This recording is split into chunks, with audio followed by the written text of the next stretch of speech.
Olá galera, vamos aqui a mais um vídeo do nosso curso de tópico de estatística não paramétrica. Nesse vídeo nós vamos mostrar como fazer o teste de Q² utilizando o programa R. Para exemplificar, nós vamos considerar aqui os dados que foram apresentados no livro de métodos estatísticos não paramétricos de Holland e Rolf, 1999, dos quais ele também já tinha pego esses dados aqui de outros autores que estão citados aqui nesse slide. Bom, basicamente os dados que foram apresentados por ele consistiam no seguinte, esses dados a gente discutiu no vídeo 2 e consistiam na seguinte medida de associação. As duas variáveis que ele queria investigar se tinham associação era se as pessoas que eram a favor do registro de arma de fogo e as pessoas que eram a favor da pena de morte em determinada região lá dos Estados Unidos. Então ele queria saber se tinha algum tipo de associação ou correlação entre a pessoa ser favorável ao registro de arma de fogo e ser favorável à pena de morte. Então foi feita aqui uma amostra de 1.397 indivíduos e como vocês podem observar, existem indivíduos que são favoráveis aos dois, indivíduo que é favorável a um e contra o outro, indivíduo que é favorável que é contra a liberação facilitada do registro de arma de fogo, tá? Só relembrando que aqui nós estamos falando da liberação facilitada, ou seja, da legislação facilitar o acesso à arma de fogo. Então tem indivíduo que é contra e é a favor da pena de morte, tem indivíduo que é contra e é contra a pena de morte. Então, a partir desses dados, nós queremos usar um teste de Q² para saber se tem ou não associação entre essas variáveis. Lembrando que nós fizemos no vídeo 2 este mesmo exercício, mas nós fizemos as contas, digamos assim, à mão, buscando os resultados em tabelas. E agora nós vamos usar um programa estatístico específico para essas análises. Então vamos lá. Bom, pessoal, existem duas maneiras básicas de se fazer esse exercício no programa R. Uma delas é você criar uma tabela semelhante à que nós vimos anteriormente. Então, para criar uma tabela, você já vai fazer o teste em cima de uma tabela 2x2, por exemplo, já montada. Então, eu chamei aqui um objeto no R de coluna 1 e criei esse objeto aqui, que é um vetor, Esse é o vetor que estava dos dados que estavam na coluna. Lembrando que esses vetores do R, eles são sempre em colunas. Então, quando você cria o vetor dessa maneira, você já está trabalhando com a coluna. E criei um outro vetor que eu chamei de coluna 2.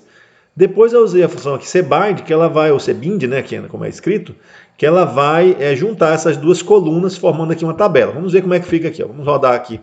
Primeiro eu criei um vetor com os dados da primeira coluna, depois um vetor com os dados da segunda coluna, e depois eu juntei. Então vamos observar aqui como ficou esse vetor, tabela, que eu chamei de tabela. Na verdade, chamei esse objeto de tabela. Então tá aqui, essa tabela é exatamente a tabela que está apresentada no slide. Então, uma forma é você utilizar os dados já numa tabela como essa.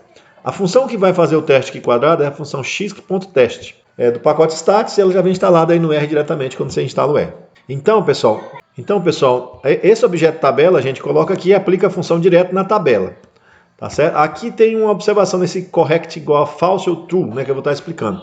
Quando você deixa esse correct false aqui, você vai rodar e o teste que vai ser feito aqui, o teste Q² de Pearson, está aqui o Q² calculado, é o teste original do Q², ou seja, ele não foi feita a correção de continuidade de Yates, Yates, mais à frente, propôs uma correção de continuidade para o teste Q² de Pearson. Então, na verdade, esse correct aqui se refere à correção de continuidade de Yates. Você deixa false, você vai ter o Q² original. Se você colocar true, você está dizendo para o teste aplicar a correção de continuidade de Yates. E aí ele vai aplicar o teste, vai ter uma pequena mudança nas estatísticas do teste e uma pequena mudança no p-valor, porque aqui você aplicou a correção de continuidade de Yates. Aqui o teste está avisando que você aplicou a correção de continuidade de Yates. Em ambos os casos, como você tinha aqui uma amostra razoavelmente grande, o que aconteceu? O p-valor deu muito pequeno e, nesse caso, nós rejeitamos a hipótese nula de que as variáveis não estavam associadas. Então, a hipótese nula do teste Q² é que não há associação entre as variáveis. Então, nós rejeitamos essa hipótese e ficamos, então, com a hipótese de que existe, sim, uma associação entre a pessoa ser favorável à liberação facilitada do uso de porte de armas e ser favorável à pena de morte. Isso não quer dizer, obviamente, que pessoas que já são favoráveis a um sejam necessariamente favoráveis ao outro, como a gente viu nas tabelas, mas existe uma tendência, sim, observada aqui pelos dados, de uma variável influenciar na outra. Então, isso foi confirmado pelos dados. Uma outra maneira da gente fazer o teste de Q quadrado, que é também muito comum, é muito comum numa pesquisa você fazer várias perguntas e tabular essas pesquisas, por exemplo, numa tabela de Excel, como eu vou mostrar aqui para vocês. Então, é muito comum você salvar os dados numa planilha de Excel com essa maneira aqui, onde cada linha é a resposta de um indivíduo. Na verdade, dificilmente você faz uma pesquisa só para fazer uma única pergunta. Então, normalmente você faz várias perguntas, né? E essas perguntas vêm, as respostas dessas perguntas vêm nas colunas. Então, é muito comum você aproveitar, já que você foi uma pesquisa de campo, e fazer várias perguntas, e cada pergunta gera uma variável, e essa variável vem representada nas colunas. Então, por exemplo, a primeira variável aqui era registro de arma. Você perguntou para a primeira pessoa, você é favorável? A pessoa disse sim. No caso aqui eu coloquei favor, né? Seria favorável. Podia ter sido sim também, não tem problema. Sim, não, né? Primeira pessoa, favorável a registro de arma, favorável à pena de morte. Então, esses dados, claro que eu coloquei primeiro os que são favorável, mas na verdade eles vêm misturados. Por quê? Porque você coloca na linha a informação de um determinado indivíduo. Então, esse indivíduo é o Ed. Então, o Ed respondeu sim para registro de arma, sim para pena de morte, sim para outra pergunta que eu fiz, sim para outra pergunta, não para outra, e eu vou colocando isso nas colunas. Então, quando você observar aqui, nós temos aqui todas as respostas, tá? E aí nós vamos tentar importar esses dados do Excel. Mas o que eu fiz aqui ainda foi eu salvei esse arquivo no formato TXT, que eu gosto muito de usar esse formato TXT para importar para o R, né? Então, estando no R, você vai aqui, no caso eu estou aqui no RStudio, né? Você vai aqui usar a função read.table, né? Para importar os dados. Os dados que eu salvei lá, eu chamei de dados Q quadrado e salvei no arquivo TXT. Esse H igual a T indicando para essa função que a primeira linha é o cabeçalho. Então, está dizendo que existe um cabeçalho. T é de true e o H é de cabeçalho, em inglês, né? Então, é importante aqui, como eu não coloquei o endereço completo, importante você vir aqui em Session, né? Set Work Directory, que você vai escolher o diretório, choose diretório, que você vai escolher o diretório que você quer trabalhar, ou seja, você vai ter que indicar para o R onde que é a pasta que os seus dados estão. Os meus dados estão nessa pasta aqui que eu chamei de método estatístico não paramétrico. Então eu coloco aqui Open. Então você tem que fazer esse procedimento, não pode ser que você não consiga importar os dados. Fez isso, roda aqui os dados, ok?